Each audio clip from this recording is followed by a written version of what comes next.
Hola, ¿qué tal? Muy buenas, ¿cómo estáis? Bienvenidos un día más al podcast, al canal, para comentar la victoria, una nueva victoria del Fútbol Club Barcelona, en este caso ante Las Palmas ayer 0-2, buen partido y que le permite al Barça seguir como líder de la clasificación, importante, un Barça que sigue viento en popa, con matices en el juego si queréis, quizá no pasando esa sensación, ¿no?, de vendaval, de momento deportivo que sí que tenía el equipo hace unas semanas, pero ganando partidos y eso es muy importante, uno de estos partidos pues tosco, rocoso, sin seguramente la mejor aplicación o interpretación de lo necesario en lo táctico, pero que el equipo ha sabido ganar y que es muy importante porque aquí, ya lo dije hace unas semanas, da la sensación que ese tipo de partidos, quizá también me vale el del Rayo de la semana pasada, me vale también el del Alavés, el del 2 de febrero, donde el equipo tampoco jugó extraordinariamente bien, esos dos por 1-0, 0-1, en este caso de Las Palmas 0-2.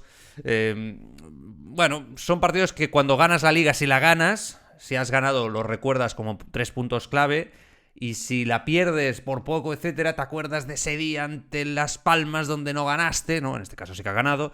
Y bueno, la liga tiene transcursos durante 38 jornadas donde las cosas quizá, pues no todo puede ser brillantez. Y lo más importante es que el equipo supo sacar el partido ayer y lo hizo con una muy buena aplicación de mejora, una vez más, en lo táctico por parte de Hansi Flick interveniendo desde el banquillo. Insisto, sin ser un gran partido del Barça, sin ser tampoco un partido horrible del Barça, pero con muchos matices que vamos a comentar. Bueno, está claro que a nivel numérico el equipo va viento en popa, lleva 13 partidos sin perder, no ha perdido en este 2025, para mí este es un detalle clave, magnífico, tremendo, que habla por sí solo del camino, ¿no?, que lleva este Barça de Flick en este año, que esas muestras de equipo poco hecho, ¿no?, irregular, poco maduro, que se vieron en noviembre especialmente y parte de diciembre, creo que han quedado atrás, que el equipo ha seguido esa evolución positiva como equipo en construcción que era, ¿no?, y que sigue siendo un poquito, y va hacia adelante, y el equipo cada vez interpreta mejor el juego, cada vez interpreta mejor el tempo de los partidos, lo que se debe de aplicar en cada momento, y es una magnífica noticia, los números están ahí, y va viento en popa. Abro paréntesis, no lo he comentado evidentemente aquí, el Benfica es un excelente rival, vistas las circunstancias y las alternativas y la alternativa del cuadro por la parte izquierda, ¿no?, de los octavos de final de la Champions. Yo, insisto, creo que el Barça tiene una oportunidad magnífica para hacer una gran Champions League. De hecho, el Benfica es un rival difícil, en Europa siempre hay que pelearlo absolutamente todo, pero creo, eso estoy dando mi opinión humilde, que el Barça, vamos, es superior a todos los rivales de ese cuadro, o sea, por la banda derecha. Creo que el Barça es superior a también Bayern de Múnich e Inter de Milán, a día de hoy. A día de hoy creo que el Barça está por encima de estos equipos. Al Benfica ya lo ha ganado en su casa, al Borussia Dortmund, que podría ser el siguiente rival en la siguiente ronda, también lo ha ganado en su casa ya. Yo creo que, insisto, el Barça va a tener que pelearlo, van a haber momentos de dificultad, pero yo soy bastante optimista en Champions con el cuadro que le ha quedado y después veremos, veremos. Ya sabéis que yo pongo un poco al Liverpool, Madrid, por ascendencia siempre en Europa, ¿no? Yo creo que es un equipo que, bueno, se adapta perfectamente a lo que es la Champions, y aunque el Barça es verdad que lo ha ganado y lo ha dominado esta temporada, es un equipo que tiene mucho punch arriba, como estamos viendo, y después yo quizá podría también al Paris Saint-Germain por encima, ¿no? Pero bueno, el PSG o Liverpool van a caer entre ellos, cosa que para el resto de equipos es una buena noticia, sin duda, y a partir de aquí, pues bueno, ahí ya pongo al Barça, ¿eh? Ya pongo al Barça, al Arsenal, que es un equipo que en Europa en los últimos años pues no ha acabado de llegar muy lejos, ¿no?, el Arsenal, pero que sigue creciendo como conjunto, y ahí pongo el Barça ya, ¿eh? En ese segundo escalón. Mucha gente lo pone junto con el Liverpool como el principal favorito. Yo soy un poco más cauto por lo que siempre os digo, es un equipo joven el Barça, es un equipo que bueno, que viene de donde viene. Bueno, cierro el paréntesis de Champions y nos centramos en este partido de Las Palmas justo antes de un enfrentamiento ante el Atlético de Madrid el martes de Copa del Rey. Precioso partido, partidazo, y yo creo que podemos estar satisfechos. Es verdad que cómo llega el equipo. Hay gente que dice, ostras, ha perdido un poco de chispa, el juego quizá no fluye de la misma manera que en algún otro partido, que habíamos visto ya otra vez esa sensación de excelencia el día del Valencia, el día del Sevilla. Yo insisto, creo que el equipo está bien, está en su sitio y que durante la temporada van a haber muchos partidos como este. Ayer además Flick, yo creo que pensando un poco en ese partido ante el Atlético de Madrid, hizo ciertas rotaciones. Para empezar, del 11 tipo, que siempre tenemos todos en la cabeza, entró Eric García, que esto a mí me llama la atención, por delante de Araujo, que es verdad que venía de esas molestias y que no sabemos si está recuperado al 100%, pero yo creo que es evidente que Eric García le ha ganado la tostada a Araujo. Casado por De Jong, cosa que creo que De Jong será titular el próximo martes, y después Fermín en la media punta, volviendo Fermín, importante, ¿no? Por delante de Gavi, por delante incluso de Dani Olmo, que ahora hablaremos de él, que es el hombre del partido. Pero bueno, cambios interesantes que también nos dejan ver, un cambio prácticamente por línea, que nos dejan ver pues que Flick tiene la idea más o menos clara de cara al próximo martes, un partido trascendental y que va a ser durísimo ante el Atlético de Madrid en Copa del Rey. Partido donde Las Palmas, con Diego Martínez, que es un entrenador que yo lo valoro mucho, que es un muy buen entrenador en lo táctico, lo volvió a preparar fantásticamente bien, ya fue un duro rival en la primera vuelta, con victoria para ellos, y la verdad es que bueno, no cerrados del todo, pero sí con esa sensación de tener la capacidad para salir rápido. Hay jugadores de talento en ese equipo como Moleiro y Sandro, el ex del Barça, que iban muy bien por bandas, Muñoz en la media punta y el escocés McBurney en punta de ataque, que además se quedaba con Casado todo el rato, ¿no? Habría Flick a Cubarsí y a Eric García para ir con Moleiro y Sandro en faceta defensiva. La verdad es que Casado luchando con un tío que le saca más de una cabeza fue una de las imágenes del partido, pero yo insisto, Casado al final siempre cumple con esa función en lo táctico, riguroso, y el Barça no estaba cómodo, no estuvo cómodo en la primera parte, sobre todo estuvo muy precipitado. Ellos cerraron muchos espacios por dentro, haciendo un juego que ya hemos visto y que ya vimos ante el Rayo. Incluso el Barça tenía muchos problemas para lanzar la línea de fuera de juego, ¿no? Que es algo ya que sabemos que es santo y seña de este equipo. Dejaban a Moleiro un poco entre Koundé y Eric García molestando en esa zona, y yo creo que eso desajustó un poco el lanzamiento de esa línea de fuera de juego que también lo sigue haciendo el equipo, ¿no? Con Moleiro. Es algo que ya hizo el Rayo también en su día, de dejar ese extremo ahí intercalado para molestar. Vamos a ver cómo evoluciona, porque parece que los rivales han encontrado una manera de anularlo. Es verdad que la segunda parte el Barça ya lo hizo mejor y que Flick se nota que lo corrigió, pero sobre todo el problema está en la función del Barça con balón en esa primera parte, ¿no? O sea, yo entiendo que Las Palmas, que tuvo alguna oportunidad, saliendo rápido, etcétera, pero todo lo que generó Las Palmas, teniendo esas oportunidades, lo genera gracias a que el Barça está precipitado con balón, ¿no? El Barça, este Barça, que es brillante y es espectacular en la mayoría de partidos verlo, y yo creo que es el equipo más espectacular de ver en Europa, el más bonito, ¿no? El que te sientas delante de la televisión y dices voy a disfrutar. No lo digo yo, lo dice todo el mundo también en Europa, ¿no? Si lees opiniones también de otros medios de comunicación o de opinadores en las televisiones extranjeras, dicen que el Barça es una pasada. Esa verticalidad, ¿no? De la que le ha dotado al equipo Hansi Flick, esa capacidad para en 2-3 pases plantarse en la portería contraria, esa oda al fútbol ofensivo, es fantástico, nos encanta, no lo debe de cambiar, porque yo creo que los partidos grandes es lo que le hace un rival auténticamente temible, pero ante este tipo de equipos que se cierran más y que juntan muchas líneas, que acumulan hombres y ceden pocos espacios, que esto es algo más viejo que Calleja, que hemos visto 50.000 veces en la historia del Fútbol Club Barcelona, pues ahí sí que es cierto que el Barça tiene que saber interpretar mejor el partido, ¿no? Sobre todo para evitar pérdidas, porque ante un equipo tan cerrado como este, si tú no cometes errores en pérdidas, en línea 3/4 o con pases precipitados y sin tener pausa, va a ser muy difícil que ellos te concedan ocasiones o te realicen ocasiones claras de gol, como ayer hubo alguna de Las Palmas. Hay que vigilar con ello. Sobre todo, por ejemplo, yo tenía en la cabeza... es verdad que ante otros equipos, insisto, ante grandes equipos, dudo que el Barça tenga tantos problemas, porque lo hemos visto en los grandes partidos de la temporada, que los grandes equipos te juegan más, intentan utilizar su talento, ¿no?, sobre el terreno de juego contra el Barcelona, y es cierto que ahí pues el Barça normalmente está más cómodo con espacios. Pero, por ejemplo, ante el Atlético de Madrid, que es un equipo que se sabe cerrar muy bien atrás, y este sí tiene más capacidad ofensiva para hacerte daño, si estás precipitado como estuvo ayer el equipo, el Barça lo va a pagar. Entonces hay que ir con ojo, ¿no? Hay que ir con ojo porque ayer el equipo, yo creo que solo Pedri estaba interpretando bien en la primera parte la pausa que necesitaba y requería el partido. No tenía socios que interpretaran lo mismo. Lamine estaba súper precipitado perdiendo balones todo el rato. Fermín ayer no hizo uso, ¿no? Precisamente de esa verticalidad rompiendo líneas a veces que siempre también se le da y también hemos elogiado aquí de decir que rompe al espacio, ¿no? Ayer, en cambio, bajaba mucho entre el centro del campo, perdió muchos balones. En esa zona de Lamine, Fermín, en la derecha se perdían muchos balones. Casado también perdió algún balón, Rafinha también.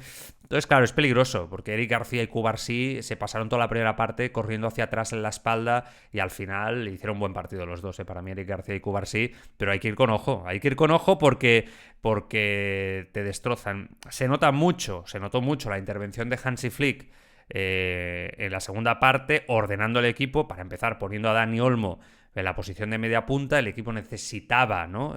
Tener criterio con balón. Pedri necesitaba un socio que interpretara bien el juego, la media vuelta, ¿no? El saberse girar y encarar a portería, ese detalle de calidad, de talento, de jugar entre líneas. Y siempre he dicho, ¿no? El equipo, el jugador, mejor dicho, el jugador que mejor juega entre líneas de este equipo, junto con Pedri, es Dani Olmo, ¿no? Que tiene un talento en los últimos metros letales, pero que además conecta, ¿no?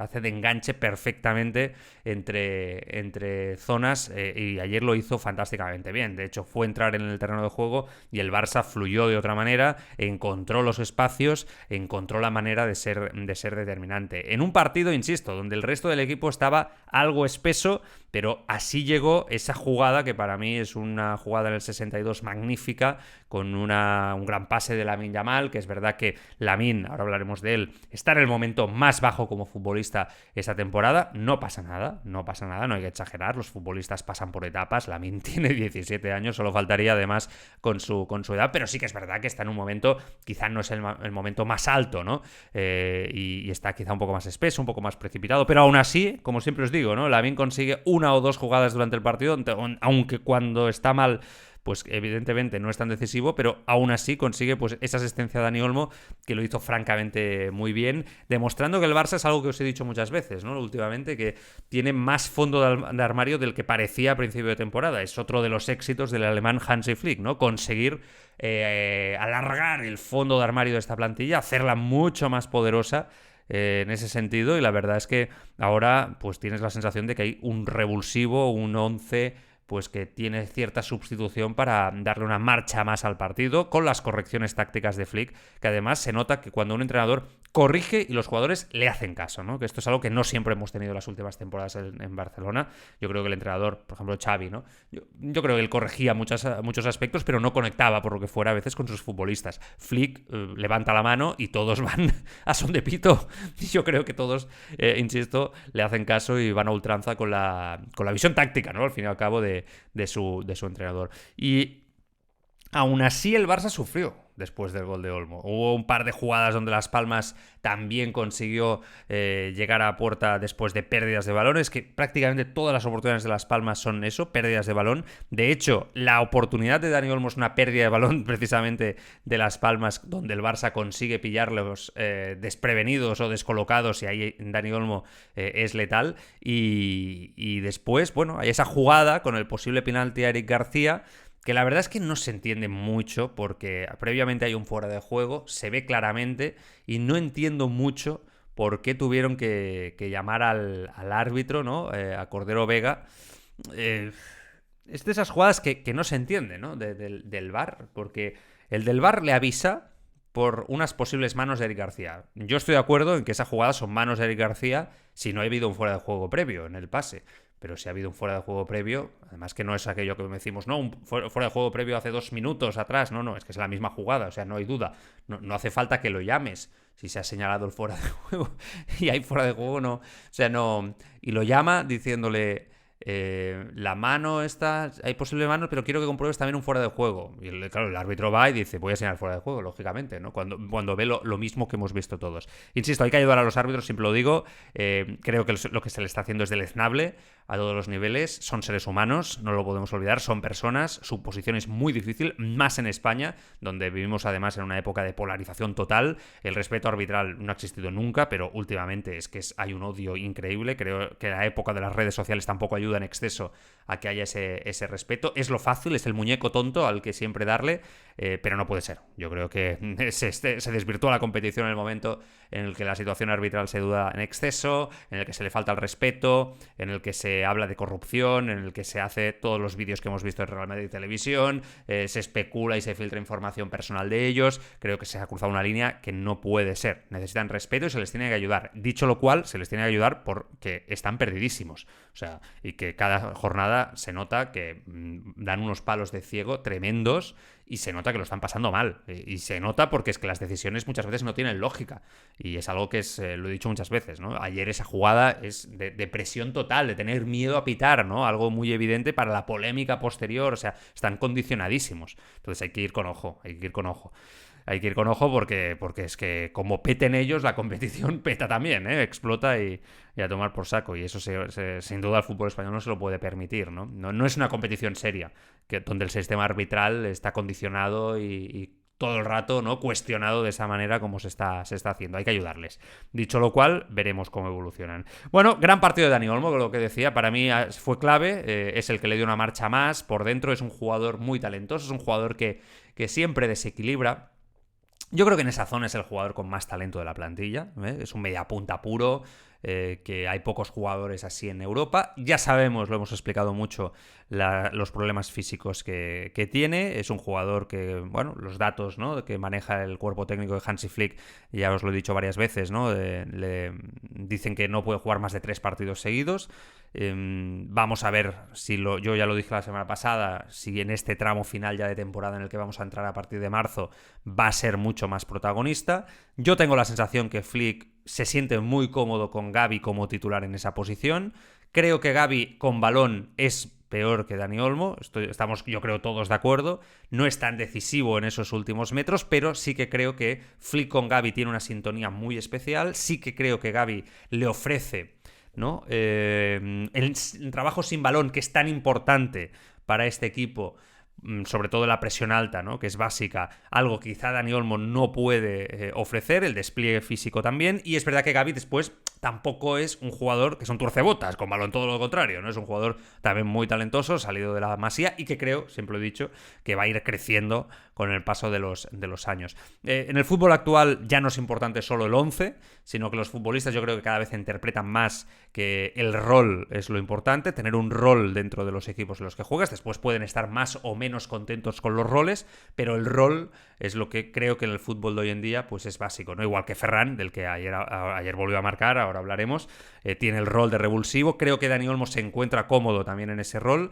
y creo que es interesante. O sea, creo que un Barça con lo que tiene como 11 titular y poder presentar 3 revulsivos, ¿no?, desde el banquillo, que pueden ser Ferran Torres en el estado de forma que lleva 11 goles, si no me equivoco, esa temporada, o sea, como suplente, me parece son números brutales. Dani Olmo, que es un superclase mundial, y después la figura de Jong o Casado, ¿no?, me parece que son 3 nombres muy potentes para cambiar el signo del partido, y que hacía tiempo que el equipo no tenía. A nivel Barça, ¿no?, de decir, oye, miras al banquillo y ves 3 tíos a nivel ofensivo que te pueden revolucionar el partido, sin hablar de defensa, sin hablar de otras posiciones, como la posición de central, que tiene alternativas, etcétera, ¿no? Pero es cierto que bueno, eso es otra de las victorias de este Barça. Ayer era el día de Dani Olmo y fue decisivo, como lo fue el día de su debut cuando salió al terreno de juego. Creo que fue ante la Real Sociedad, corregirme si me equivoco, pero creo que sí, que salió y marcó. Y bueno, pues para eso está el fondo de armario de la plantilla, ¿no? Insisto que Dani Olmo es un gran fichaje, lo he dicho muchas veces. Un fichaje que por precio, por situación de inscripción, etcétera, y situación de club, yo ya dije en su momento que quizá yo no lo hubiera hecho por todo el riesgo que comportaba, pero que una vez aquí es un jugador que suma muchísimo. Físicamente ya lo sabíamos, que es un jugador pues que tiene muchos problemas para tener continuidad en su fútbol. En competiciones cortas como la Eurocopa, ¿no? Si está fino, pues un jugador letal, un jugador de clase mundial, decisivo. Como dice Valdano, ¿no? Que siempre lo repite, el Barça hacía años que no tenía un mediapunta de este nivel. Bueno, entre otras cosas porque el Barça hacía años que no jugaba con esta posición tan marcada, ¿no? De mediapunta. Pero sí que es cierto que es un jugador que tiene ese hándicap, ¿no? Ese hándicap. Entonces, bueno, hay que ir disfrutando de él a cuentagotas y sobre todo que en el tramo final de las temporadas esté bien, ¿no? Yo creo que ese es el gran objetivo para este equipo, ¿eh? Y lo encuentro completamente vital. Vamos con más nombres, porque el partido se ha desarrollado después en botas de Lamine Yamal, con esa asistencia, pero como decíamos antes, pues sin ser el mismo Lamine. Lamine, yo lo que le estoy viendo es que no es el mismo Lamine de hace un tiempo, está en ese momento, no pasa nada, ya lo he dicho antes, no lo exageramos, lo aceptamos, forma parte del proceso de cualquier futbolista de tener momentos más altos y más bajos, sigue siendo decisivo, aún estando en un momento quizá más bajo de la temporada, pero sigue siendo decisivo. Lo que pasa es que sí que veo un cambio en su fútbol, y esto sí que lo tengo que decir. Creo que cada vez juega más por dentro, cada vez abre menos el terreno de juego. Lo abre, pero muchas veces ya arranca desde una posición... Entenderme lo que voy a decir, ¿eh? No seáis muy duros conmigo porque estoy intentando encontrar la mejor apreciación para la manera de interpretarlo. Yo creo que prácticamente como un segundo punta. Sé que no es así, pero tampoco lo quiero llamar media punta. Esto es algo que es habitual en el tipo de jugador que es Lamine Yamal, caso Cristiano Ronaldo, ¿no? Por ejemplo, comenzó como extremo y fue avanzando su posición y centrando su posición a la de delantero centro. Todo el propio Messi también empezó en la banda y se fue centrando. El propio Mbappé, ¿no? Un poquito también, empezó siendo un extremo puro y aunque en algunas etapas lo ha sido, pues cada vez es más delantero centro. Y tantos otros jugadores de talento, ¿no? Es algo habitual. Lo que pasa es que Lamine quizá lo está haciendo mucho más rápido, ¿no? Esa precocidad habitual en él, cada vez quizá, insisto, lo hace más rápido. No sé si esto va a tener mucha continuidad. Yo creo que esto está pasando de forma natural. Creo que al equipo le va muy bien que el extremo esté mucho más abierto, eso también lo digo, para abrir el campo y sobre todo para partidos como los de ayer. Pero claro, a un talento como Lamine, frenarlo yo creo que es muy complejo. Al final es un jugador que va a tender a hacer o a jugar de aquella manera, como se dice, con total libertad, ¿no? Y yo creo que esto es algo que Flick también sabe, me da la sensación, y no creo que por ahí lo frene demasiado. Vamos a ver, ¿no? Cuál es su evolución. Yo siempre os he dicho, desde que lo vi por primera vez, que este jugador, bueno, cuando lo vi por primera vez en el primer equipo, mejor dicho, que este jugador va a acabar siendo delantero, media punta, un creativo total. Y que, aunque arranque desde la derecha, en la banda va a ser un segundo punta a la larga. Lo que pasa es que, insisto, si esto se va a acelerar, vamos a tener que estar atentos, ¿no? Vamos a tener que estar atentos a las confecciones de las plantillas del próximo año y vamos a tener que estar atentos a la capacidad de decisión, ¿no? Con esa decisión que parece de forma natural que toma Lamine sobre el terreno de juego, de cómo él se siente más o menos cómodo y cómo sigue siendo decisivo en esa posición, ¿no?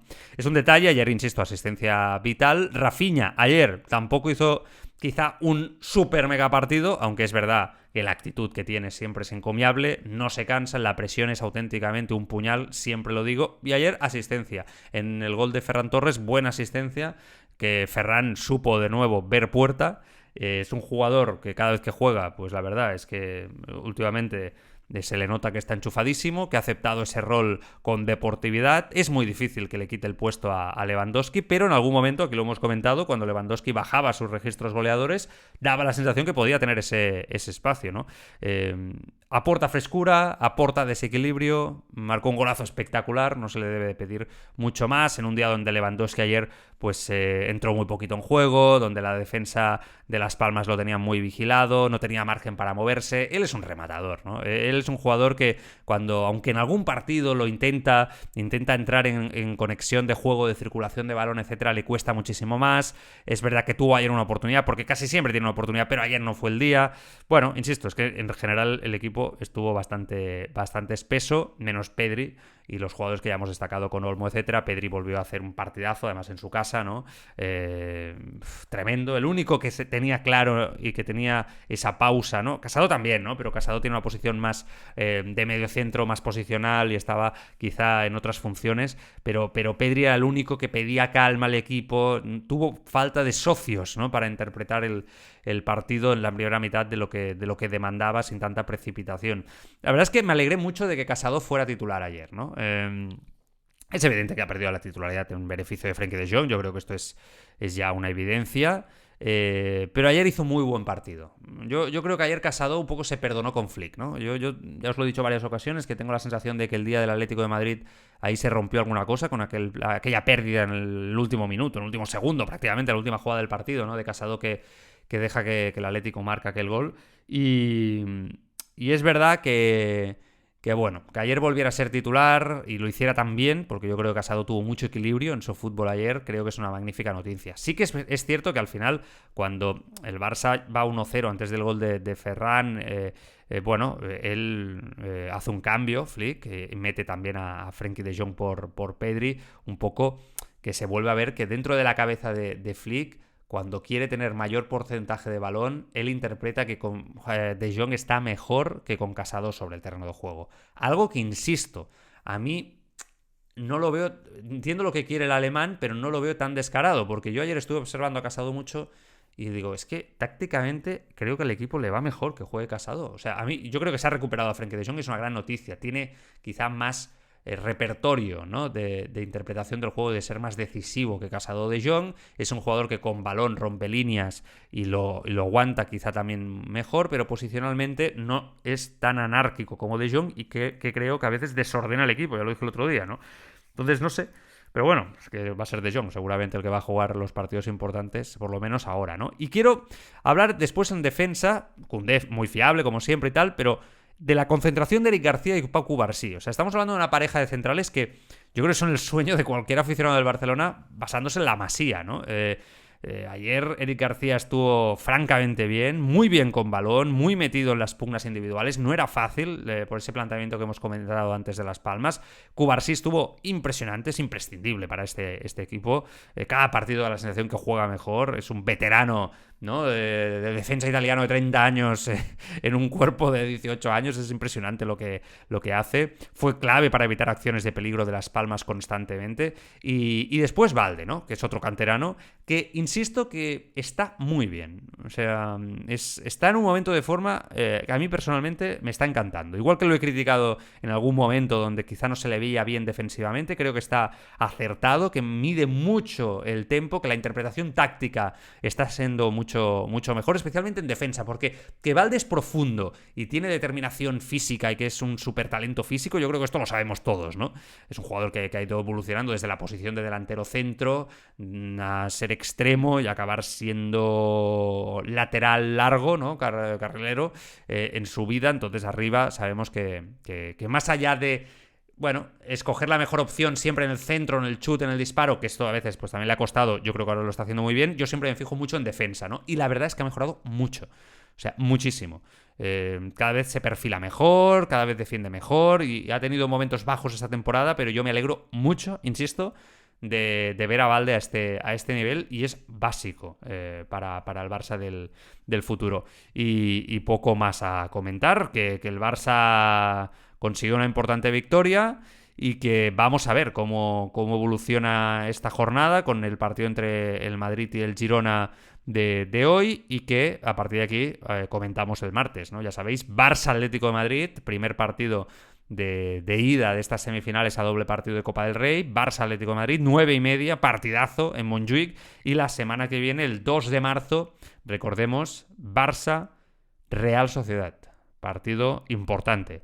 Hasta aquí este bloque, yo siempre os dije, ¿no? Después del empate ante el Getafe, que el bloque importante era hasta el partido de Las Palmas, y que si el Barça ganaba todos esos partidos, el Barça podría luchar por la Liga. Si el Barça perdía algunos puntos, seguramente quedaría descolgado. Recordemos que en aquella situación nos quedábamos a 6 o 7 puntos, un desastre después de aquel partido ante el Getafe de inicio de año. Pues fijaos, se han conseguido todos los partidos por victoria, se han sumado todos los partidos por victoria en este bloque, el Barça está líder, entonces, bueno, se ha cumplido esa máxima, yo estoy convencido que internamente también se hizo esa valoración antes de un nuevo bloque que se inicia ahora, ¿no? El partido de Copa del Rey ante el Atlético, el partido ante la Real Sociedad, que es un rival durísimo, ¿no? Aunque sea en casa y que siempre complica mucho las cosas, que juega un gran fútbol, partido ante el Benfica el día 5 allí, en Portugal, de Champions, después en casa ante Osasuna, que sabemos que es un rival también complejo, que siempre es muy aguerrido, es un equipo que,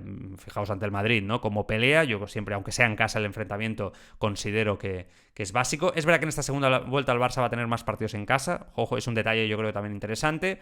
Barça-Benfica de nuevo, después Atlético de Madrid-Barça, en Liga. Yo creo que se va a cerrar ese nuevo bloque ahí con el Atlético de Madrid, lo abres en la Copa y lo cierras en Liga. Y bueno, después a partir de aquí ya veremos qué puede pasar, ¿no? Porque se abre un nuevo bloque de partidos interesantes o quizá más fáciles en Liga, pero por en medio vas a tener el enfrentamiento ante el equipo que te toque si pasas a cuartos, semis, etcétera, la Champions, que es lo que queremos. Pero eso ya vendrá y ya lo iremos explicando. Cuidaros mucho, un abrazo para todos.